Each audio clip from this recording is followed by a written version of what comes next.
பாப்பா பேலன்ஸ் பண்ணி நடக்கவே மாட்றா. கீழ கீழ விழுந்துடுறா. அதான் ஆட்டுக்கால் சூப் வச்சு குடுத்தா கொஞ்சம் நல்லா விழுகாம நடப்பான்னு சொன்னாங்க.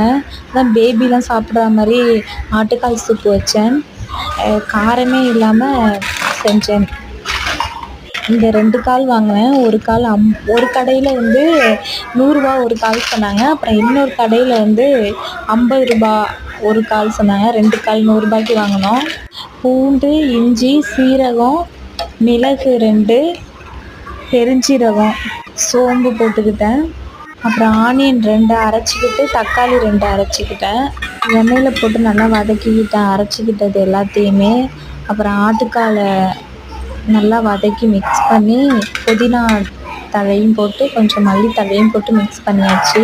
ஒரு 3 கிளாஸ் தண்ணி ஊற்றியாச்சு. இது மாதிரி வயசானவங்களுக்கு செஞ்சு கொடுக்கலாம், குழந்தைங்களுக்கு செஞ்சு கொடுக்கலாம். காரமே இல்லை.